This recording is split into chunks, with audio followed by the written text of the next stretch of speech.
From Chicago, welcome to 3Degrees Discussions. I'm your host, Mike Vasquez. This is a podcast devoted to the stories behind the innovators, entrepreneurs, and leaders in the 3D printing industry.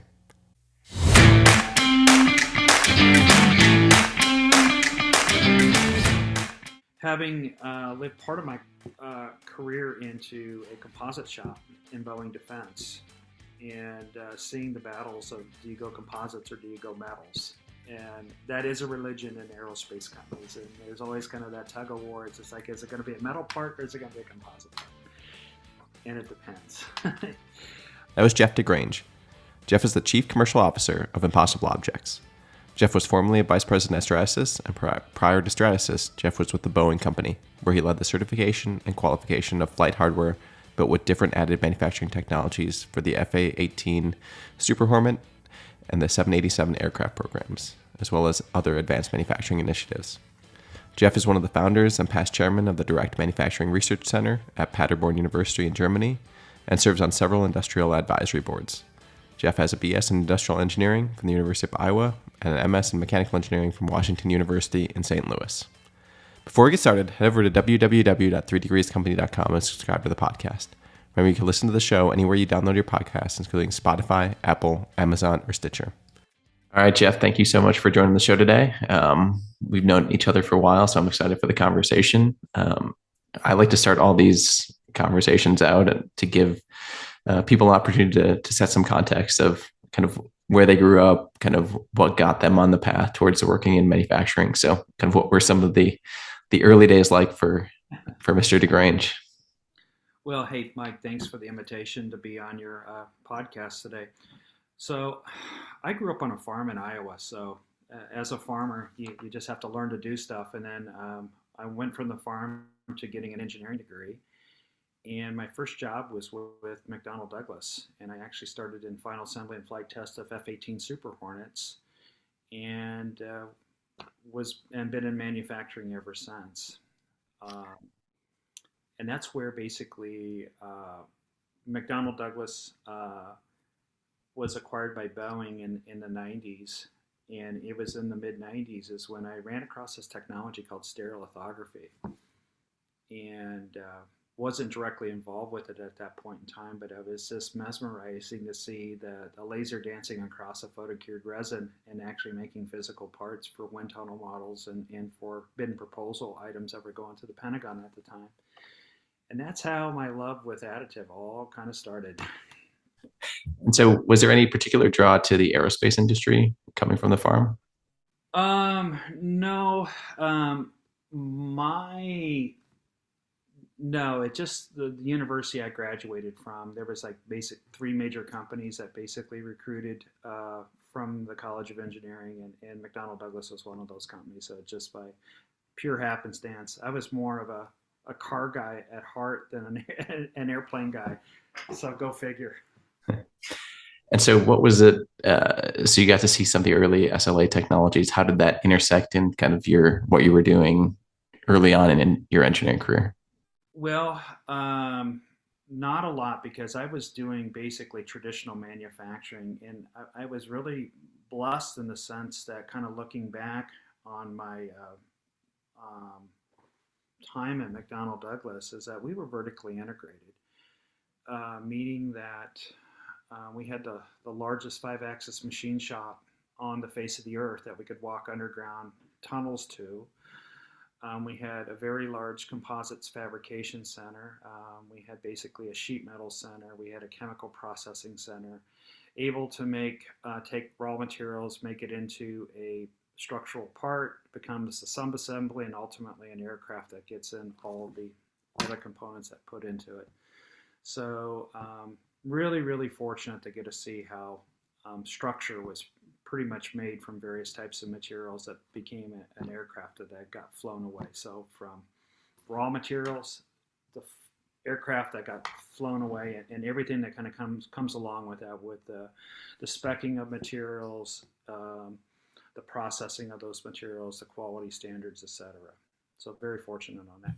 So we didn't get to really use additive in my first half of my career at the company, because it was all basically on traditional manufacturing technologies. It was in the second half of my career at Boeing that I went into a group called PhantomWorks, or now it's called Boeing Research and Technology, and I got into advanced manufacturing technologies, looking kind of over the horizons on what kind of technologies could we be investing in and aligning to different types of products, and that's where really took off as far as additive manufacturing.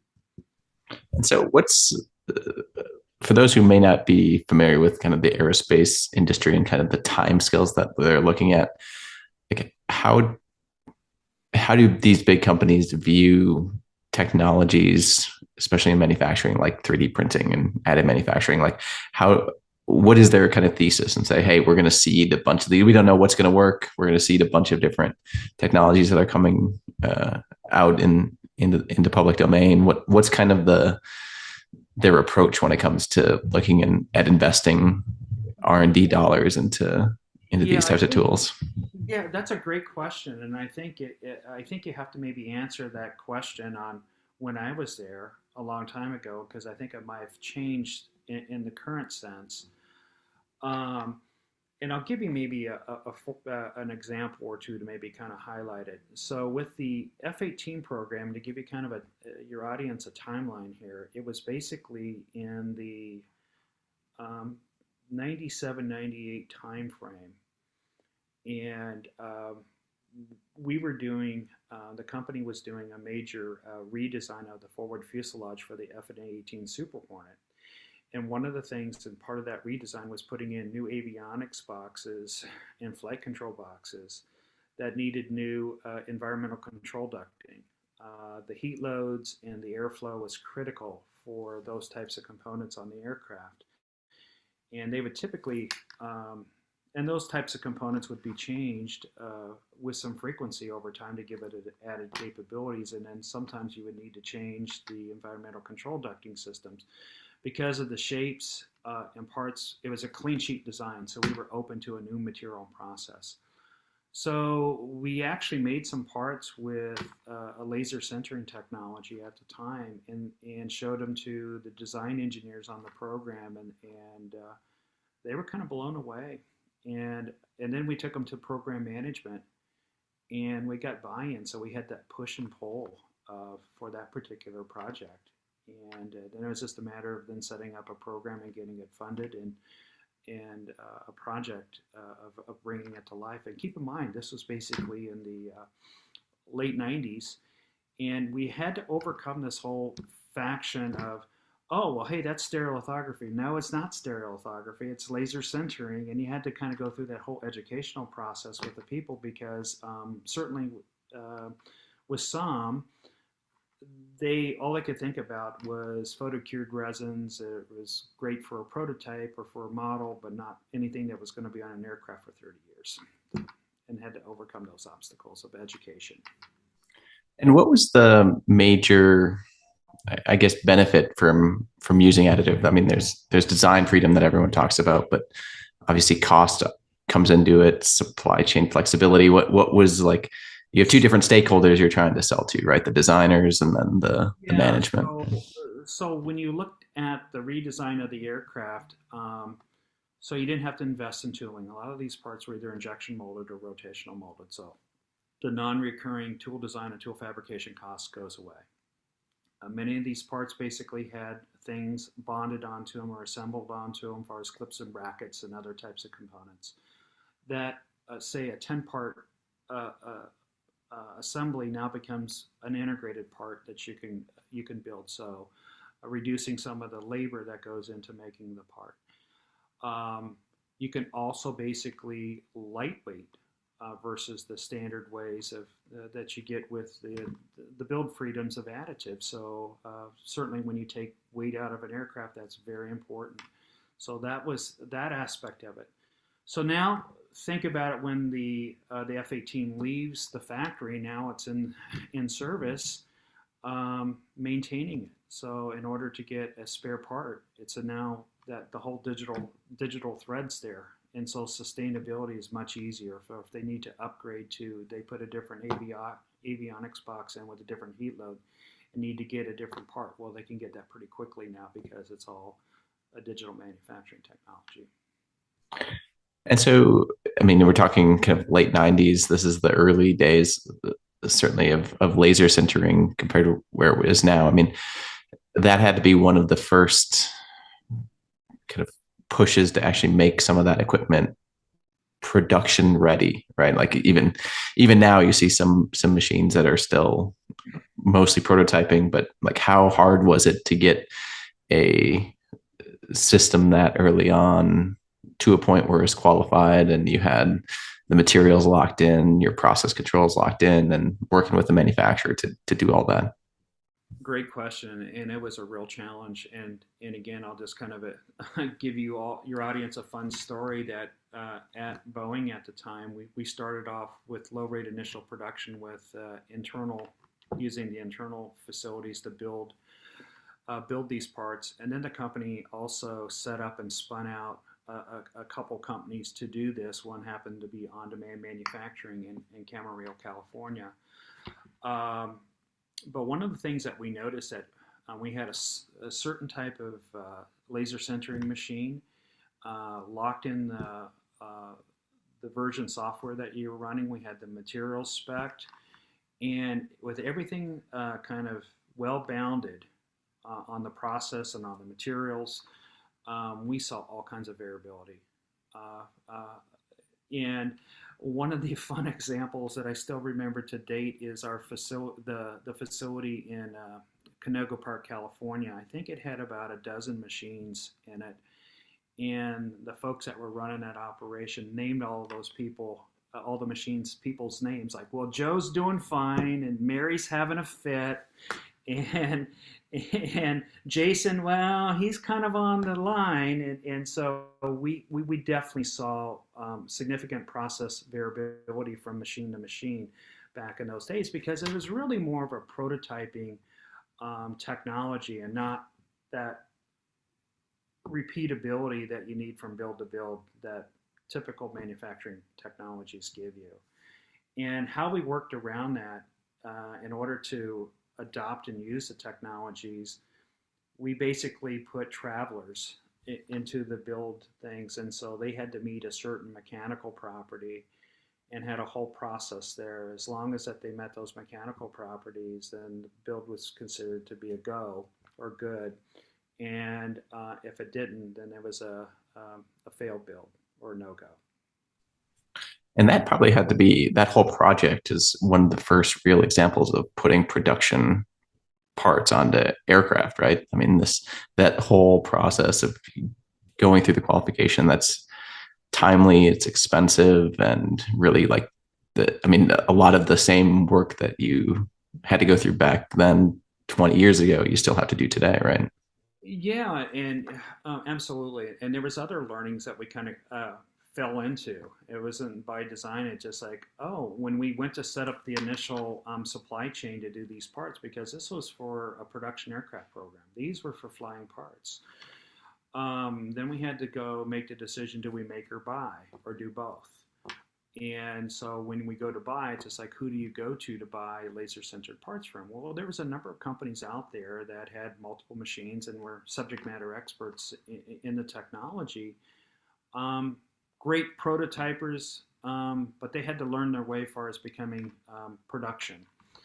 And one of the things you can do with a powder bed system is that you could pause it, and if you had room in it, you could drop another part on top of it in order to maximize your output on the machine, which is pretty common for most people in the services business. Well, you change the heat load and potentially change the whole mechanical properties for your parts. And so we had to amend the specs to say, hey, this is going to be the build layout. It's frozen. You cannot add or change anything. And you can't move it around to the front or the back or left or right. That it's frozen. And if you do need to do something, you have to consult with the company to get approval before proceeding forward with it. And so those are the types of things that we had to kind of overcome in the early days, because we would see the changes in those travelers. That was basically the go, no go criteria on the builds. And with with that, let me see if I can ask this question in a way that makes sense. But all of this work that you're doing with Boeing, it's a lot of effort, it's a lot of investment, it's a lot of people's time, and presumably proprietary, right? Like there's like this is pretty detailed. Like you've invested a lot of money into it. I mean, what was kind of the viewpoint of that data, that effort? Was it like, hey, we've done all this work on flame retardant nylon, and hey, we're going to kind of use this to scale out internally? Or is there a realization that, okay, like, hey, we need to, like, there's only two people that can actually do any of this work. We need to build the supply chain and help kind of push this out further. Like, how did you strike that balance, if that makes sense? It does make sense, and again, it's a good question. So most of the company did get funding from the Navy to do this, but the bulk of the kind of the development and certification of the process was done on what they call company internal research and development funding, and it was millions of dollars that was spent. So the company viewed that as competitive advantage and kept that pretty tight to the vest as far as what the material allowables were and the process specs, etc. Um, and I think that for certain additive materials and processes to date, I think that's kind of that's kind of the standard that happens. I wish it wouldn't be that way. I get it, I get it, but I think that if you could find a way that uh, could leverage and continue to scale out the use of the technology.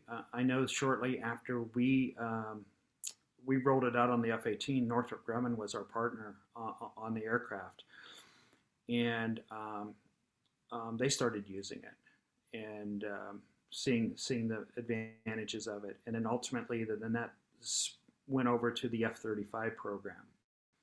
Uh, but I think there is ways, in the competitive advantage for these larger OEMs would be is where do you apply it at in your products? What benefits is it giving it to you? Does it give you more payload or better fuel efficiency or better performance or lower cost of sustainment of the vehicle? It's not so much, hey, here's your material spec, here's your process spec, and here's who you can go buy it from, because the more robust your supply chain is and the more knowledge that you share out there in the larger community, I think that just drives price points down for further use and adoption of their technology for other part families within the vehicle, is my belief. For sure. And so, kind of, where kind of did your career go within Boeing? Kind of what kind of what did you transition to? Kind of what you did all this work in qualification of the part. You get it on the plane. Kind of what's next in the career? Yeah, so there we went from Boeing defense products, and we said, hey, where can we use this at in commercial aircraft? Now, commercial aircraft is a completely different product with a completely different set of requirements. And to your comment, that required a fire retardant material, which really didn't exist at the time. So we had to work with some folks out there in the supply chain to bring forward a material that would meet not only the technical requirements, but also the cost requirements of the program. And so we were able to then get parts and get specs put in place to get them onto the 787 Dreamliner, which was certainly the pride and joy of commercial aircraft at the time for Boeing. And then while I was there, we also were looking at just like, well, a lot of these additive technologies have small build chambers. And most of the parts that we build, many parts that are built in the aerospace industry are larger in sizes. And so we needed to have a larger scale machine. And then that started, basically I formed a partnership back in the mid 2000s with Stratasys. And Stratasys, per our poll, brought to market the 900 MC and the Ultem 9085 materials, which was a 3 foot by 3 foot by 2 foot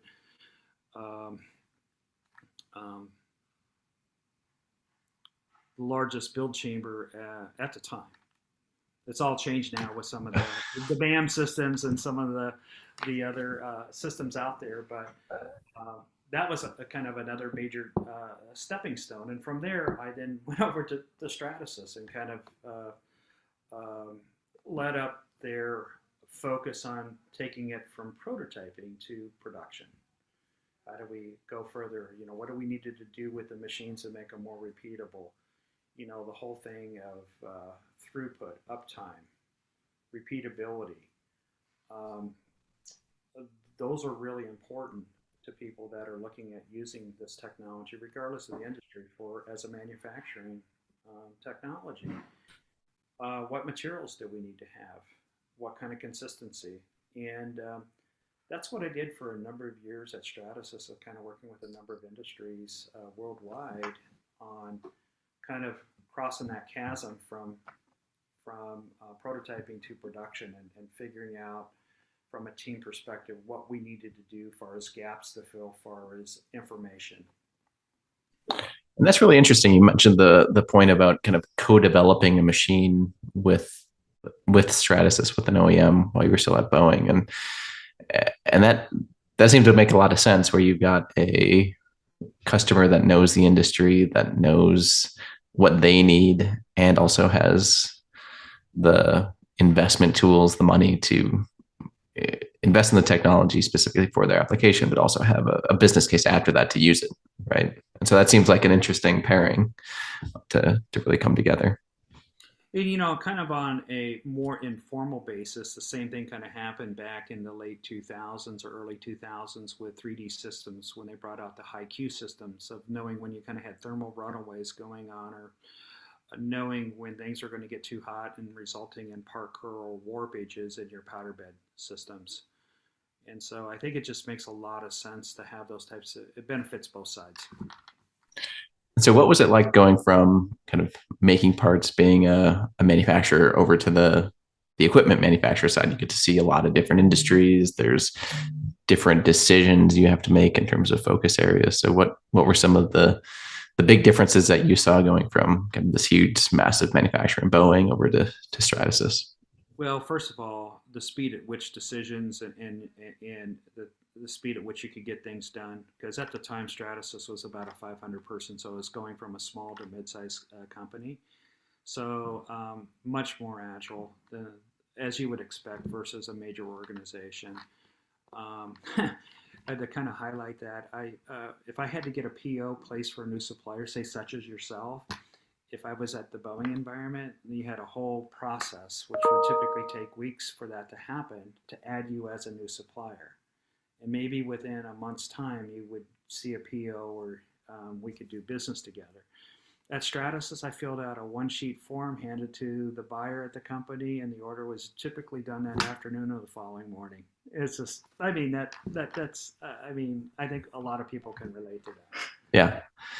And at the time, I mean, were you still focused mostly on kind of defense aerospace applications, or was it more broad? So the main focus was aerospace, defense, and automotive. And so aerospace and defense are pretty similar in kind of requirements. I mean, you do have general aviation, which is different than commercial, which is different than defense. But on the automotive side, they had some material needs that we weren't offering in the FDM process at the time. I mean, nylon 6 is a predominant material that's qualified. But the big thing with automotive companies that I think all people in the additive and manufacturing industry knows, that you have to meet the quality standard, and the unit cost is king. So if you're going to build 100,000 vehicles a year, you have to be consistent, and you're going to have to meet the cost bogey there. And typically, most of the additive processes that I was involved with just didn't have the speed and the cost factor to really kind of buy its way into parts for a production vehicle program. Now, let me say that there is a pyramid on the automotive side. So if you look at the upper pyramid of the high performance cars, or the high luxury in cars that are doing maybe thousands of cars a year, there's opportunity there versus kind of more the mainstream vehicles that it's all price driven. And how was as you're at Stratasys over this period, you've seen kind of the late 90s, the technology at Boeing kind of start to mature. There's a handful of very high-end applications in production. Kind of what was the general industry doing at the time? I mean, you're heavily involved with the AMUG organization. You're a dyno, so you're seeing all of the many of the conversations going on in terms of overall adoption of the technology. What did you see kind of from around that time in terms of people understanding 3D printing, the changes in the marketplace? Two things come to mind over that time period. Is number one, I think that because you had additions of powder bed, extrusion, photo cured stereolithography, DOP systems really weren't in place at that time. You had, believe it or not, we even had some experience with the old laminate object manufacturing technology back in the day. And people were using it more and more for prototyping. It just wasn't stereolithography as kind of the mainstream technology for prototyping. You started to see many of these other additive processes being used for various types of prototyping. So you saw kind of a more uptake of using the technologies for prototyping within the industry. That's number one. And number two, as far as on the manufacturing side of the coin, I saw kind of a push to using the technologies to make tooling, various types of toolings. And I think we've all heard over the years, jigs and fixtures was an easy insertion point, and it basically de-risked the technology, because typically for tooling, they usually had long lead times, and so if the technology didn't work, you could quickly iterate and make a second build on that. And so it really was helpful on kind of building confidence in the technology, kind of in a low risk environment. So expanded prototyping and expanded tooling usages is what I saw. Not so much, we were kind of the trailblazer, like it or not, on really using it for flight hardware at the time. And what was it like from thinking from the OEM perspective of were there big changes you were trying to do to the machines or even the overall process, thinking about post-processing to make it more production ready? Because I mean, we all think about the printing itself, I mean, automated to a degree, like once you get your design in, but there are back-end processes, there's ancillary equipment, like there's other considerations that make for a full manufacturing process. Was that also a big push at the time to make some of these machines? I mean, it still is today. How do you make them transition from prototyping only to production? So during my time at Stratasys, we did have a big push on what could we do in order to kind of maintain reducing any type of scrap that would come out of a build. With better thermal controls and feedback devices and stuff like that, knowing when things were getting too hot or something changed in the build environment, and being alert. That was a big focus. And we also had some collaborations with some really smart people outside the company that was helping us put where we needed to focus at in order to make the machine more robust, with the end goal of increasing part yield coming out of the system. The back end piece of it, to your point, still problematic for so many processes even today, that the part just doesn't come out of the machine and you inspect it and put it in a box and ship it. There's so many for so many the technologies, you basically have to have a lot of steps in between, and many of those steps in between, it is improving, but does require human intervention to get it to whatever level, to get it to the next step. But we didn't really have a big focus on that. We did have, for the FDM technology, we had the breakaway support. So we did do some work with the support generation, so the minimizing how you would pull off the, because most of the materials that we were working with for manufacturing applications was mainly breakaway support materials. And so how do we actually come up with kind of a smart support system in order, with it in mind, to say, hey, you have a technician basically going to remove the support system from the final part.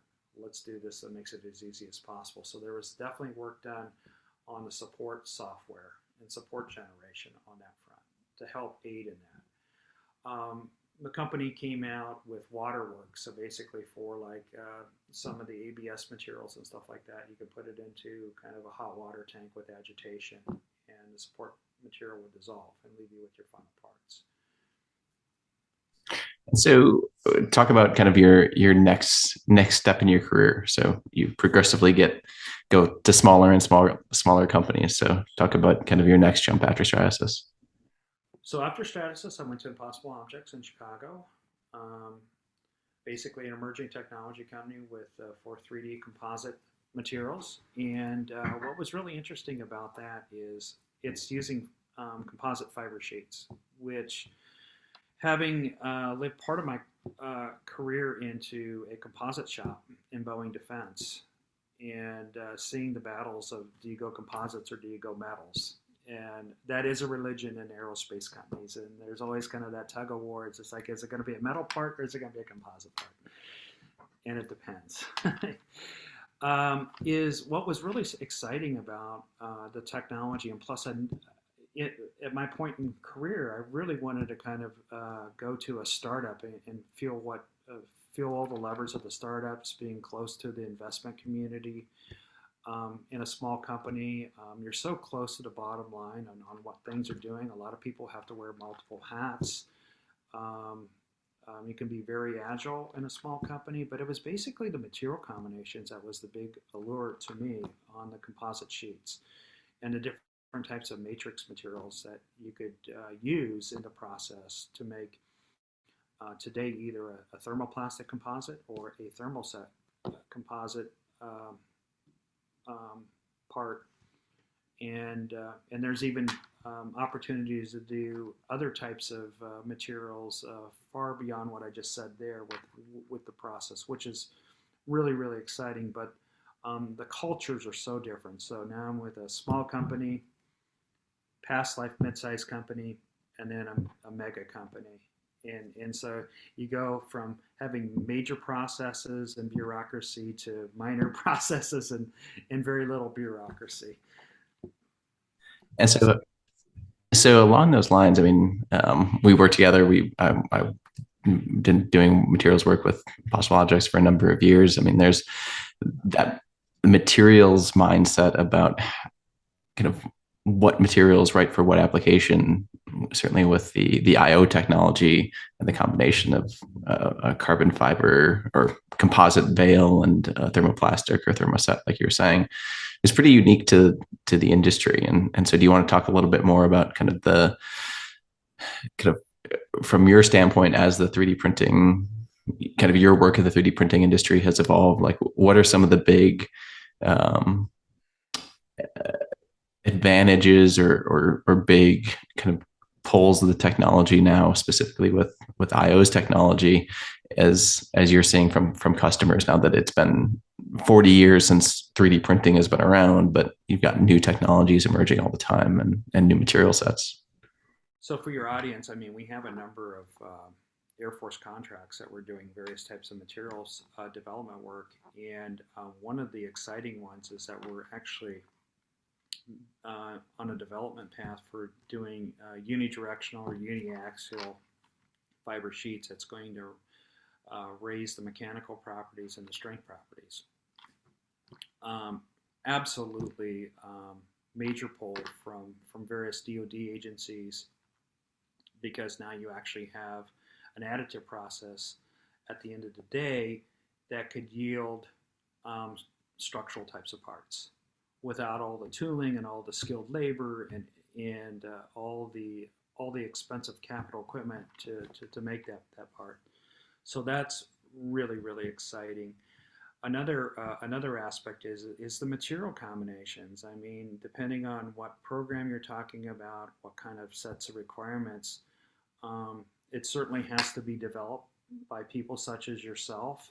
But there's so many like qualified materials out there. Just like, oh, like when I was on the F-18 program, one of the composite systems was an IM7 composite fiber.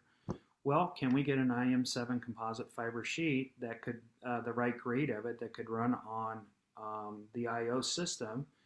And they use a different, they had a resin system. Now, can we get a resin system in powder form? And if the answer to that's yes, that opens up a lot of opportunities in what they call the rapid sustainment office and product lifecycle office to make all kinds of spare parts on that front. So that's pretty exciting. But besides material combinations, there's some really interesting things as you kind of look over kind of these emerging programs. I think we all agree that a lot of emerging programs in like electric vehicles or batteries or hydrogen fuel cells. For example, batteries. I mean, there's some interesting material combinations that could potentially be developed and developed for the IO process that could yield really cost-effective components for new battery construction. And we have a thermal set, and so for anything that might be an air vehicle or a drone, so weight is king. So you don't want to do these with metal, and you have battery packs, and if a battery pack catches on fire, that could all be contained with a thermal set, battery case. A simple example there. So it's the material combinations, and besides that, it's a technology. We're smaller size right now. We're using basically 12-inch by 12-inch fiber sheets in the process. But far as scalability to larger sizes and faster build speeds, we got plans for all of that. So we can go bigger and we can go faster. And one of the things you mentioned it early on when you were talking about kind of pitching your first business case at Boeing is like people are always stuck on when you were looking at SLS versus people in their mind had SLA in their parts or in their heads of like these brittle parts. So the Impossible Objects CBAM process is certainly unique as you look across the different spectrums of traditional DMLS or SLS and FDM and SLA. We'll put a video in the link of this episode so people can see it and see how it works, where you stack sheets and use an ink and a polymer powder to bind the sheets together. But as you're talking with people, as you're trying to explain the technology to folks that may be even familiar with 3D printing, I mean, I've always wondered kind of what, as more and more technologies kind of come out there, like it becomes increasingly more difficult to explain the nuances between new technologies and how they work, where people are very set in their ways of like, oh, like does it use a filament? Does it use, is it liquid resin? Are you depositing? Like, what are you doing in terms of this process? So how have you found kind of the receptivity of people's understanding of this technology, but more broadly, like what are people open-minded to things they haven't seen before? Well, I think that's a multiple part answer to your question. For most people, saying, hey, it's a lamination process where we actually have a fiber sheet, apply an ink and a powdered material to it, stack the sheets, and then compress them together to form your parts under heat and pressure. I think fundamentally most people kind of get that, but then you say, okay, here's how we heat and press them together, and then here's how we remove the unfused fibers to get to your final composite part. That's kind of where we start to lose some folks. In order to kind of, and then I will also say as part of my elevator pitch is that, hey, and most people are not familiar with compression molding. It's kind of like compression molding without the need for any type of discrete tooling to make your parts. And the best way is we do have a little video link with an animation that's about a 2-minute animation that I think when most people watch that, they go, now I understand. is what I recommend, because it is, yeah, for most folks, it's so different, to your point. Yeah, and it's been interesting to see kind of the evolution of the process and seeing how many uh, you see this with the many different 3D printing technologies and companies along the way, is like you're kind of feeling around for what is that kind of application that is going to make sense, that lines up from a cost perspective, from a geometry perspective, from materials combination, and it just takes time with all the technologies across the board, right? I mean, people didn't wake up and say SLS is going to be great for uh, or SLA is going to be great for dental implant or retainers and things like that, right? It takes time to mature these different types of markets. Yeah, and I've always found that, with the broad range of additive processes and materials out there, which one's going to best meet your needs from a technical perspective and from a cost perspective? Because I think there's a fit for all of them depending on what those requirements are, cost and business. For sure. But from an IO perspective, so where are some of the kind of the key launch areas that we've had some successes with for these carbon fiber or fiberglass composite parts or tools? And one area happens to be in the electronics tooling area, mainly for wave solder pallets and reflow pallets and other types of components used in the electronics industry. Again, tooling, it's de-risking, it's low cost.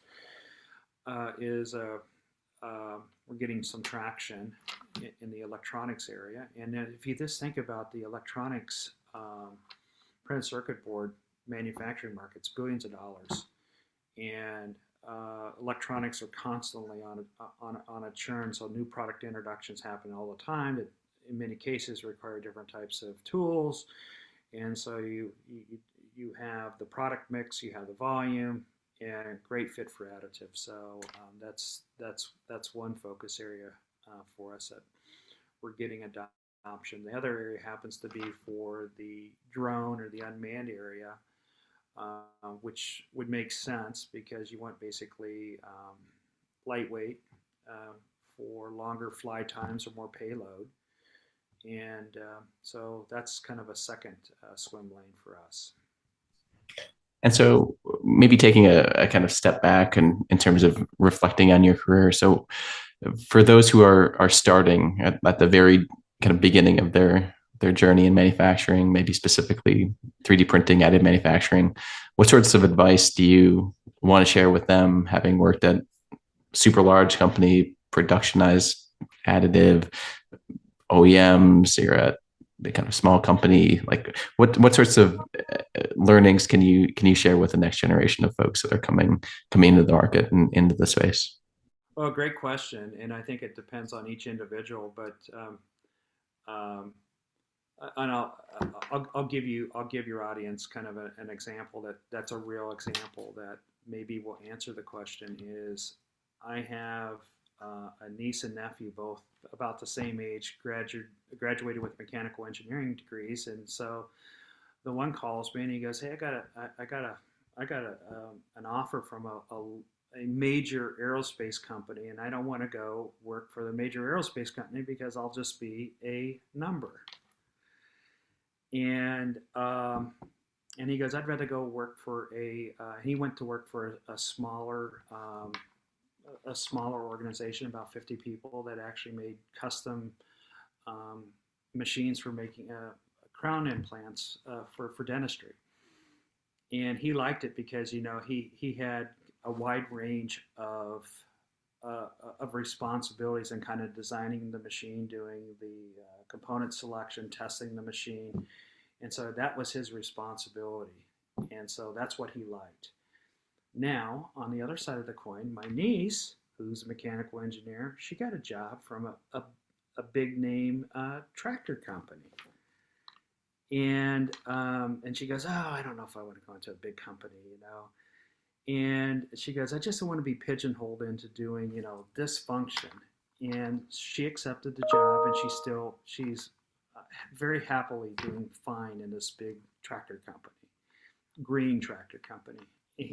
and And I told her, that she started in one department, and she got really deep expertise in that engineering function. But in a large organization, you have a lot of other engineering disciplines. So after you feel like you're bored or you don't like the management in that given function, then rotate post for an internal job inside that larger company and go learn expand your skill set by moving over to another function within the company.